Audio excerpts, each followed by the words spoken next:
Hello, welcome to my video lesson on winning hands in Texas Hold'em. Which hand should you play to win? In just a moment, I'm going to go over some of the top premium hands in Texas Hold'em that you would want to have in a poker tournament, cash games, sit and go. It doesn't matter. I'm going to go over the premium hands, what you need to know about them, how you should play them, how you should bet them, really everything that you need to know.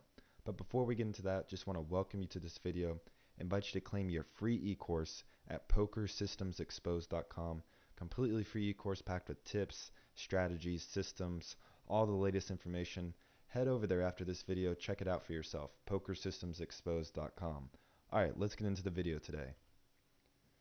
Alright, first of all, pocket aces. Pocket aces, also known as pocket rockets, is the best hand you can have pre-flop. If you have pocket aces, you want to get as much money in the pot as you can. Raising pre-flop is good, but don't raise too much as you want the other players to call you in this position. Remember how you're playing your previous hands because you don't want it to be obvious that you have a good hand. So really pocket aces it's kind of like a trick hand. You know, you want people in, you don't want to raise too much, but you want to make sure you get all the money you can out of it. Just really try to think how you've been playing your previous hands and how you can extract the most chips as possible out of your opponents. That's the name of the game. Now pocket kings. Pocket kings, also known as the cowboys, is the second best hand you can have pre-flop. You still want to build the pot by raising pre-flop. If the flop is favorable to you with no aces or two of a kind, you might want to try to slow play. But if there's an ace on the flop, be careful. If there's any flushes, straight draws, any two cards like 8-8, 8-8 ace, you want to be careful. You don't want your opponents to notice that you don't have an ace, but you still want to know when to fold. So let's say an ace comes on the flop, ace 2-3, and all your opponents check it to you.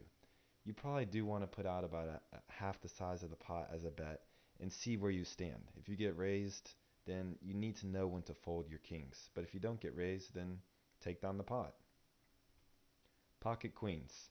Pocket queens, also known as the ladies, is the third best hand in poker. You probably want to raise more with queens pre-flop since any ace or king on the flop can knock you out. You don't want many players calling you when you have queen queen. If the flop comes favorable to you, bet hard so that your opponent doesn't have a chance to catch up and beat you. I see lots of players misplay pocket queens, and the reason being is they try to slow play it. They don't really know how to play queens, and they let their opponents catch up. You know, they let somebody with king 10, king 9, ace 8. You know, these are the type of hands I see beating pocket queens, and it's very unfortunate. You need to learn how to play your queens. Pocket jacks. Pocket jacks or the fish hooks is still a great hand, but it needs to be played stronger, much stronger than queens. As with the more cards on the table, the more chances there are that you can lose to an ace, a king, or a queen. Slow playing a pair of jacks is not a very good decision and could leave you broke. I see people go broke with jacks more than any other hand.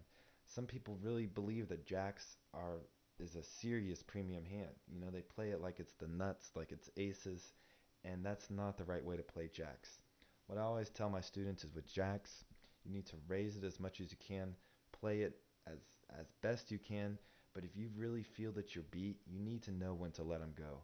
So, you know, play them hard pre-flop, but if the flop doesn't come good, you have to know when to let your jacks go. Now, ace king suited. Another good hand to have is ace king suited. You can hit an ace, king, or maybe a flush or a straight.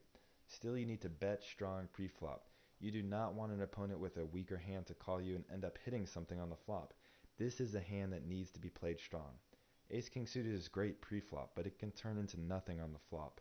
So I always recommend raising it as much as possible pre-flop and really evaluating where you stand when the flop comes. Now ace queen suited. With ace queen suited, you have the same case as ace king suited. It's just a tad bit weaker pre-flop. This hand should be played strong pre-flop in an effort to get your weaker opponents to fold. Same thing as ace king suited. Really need to raise it, raise it, raise it, but when the flop comes 5, 6, 7 of diamonds and you got ace queen of spades, you really need to evaluate where you stand in this hand. You can't keep playing it so hard and you can't keep thinking that you're ahead of everybody else on the table. You have to know when to fold ace queen suited. Now finally, hope you enjoyed those winning hands. If you really want to know how to win serious money playing online poker tournaments, sit and goes, cash games, You need to follow a proven system and a proven strategy. This is the best way to really win consistent profits playing poker online. Have the right tools, systems, and strategies by your side. You can get your free e-course packed with the latest tips, strategies, and winning systems. We have it all for you. www.pokersystemsexposed.com. Go over there, claim your free e-course, check all the information out, start winning poker tournaments. It's very possible. Now you know all the hands, watch the other videos, check out pokersystemsexposed.com. Have a great day.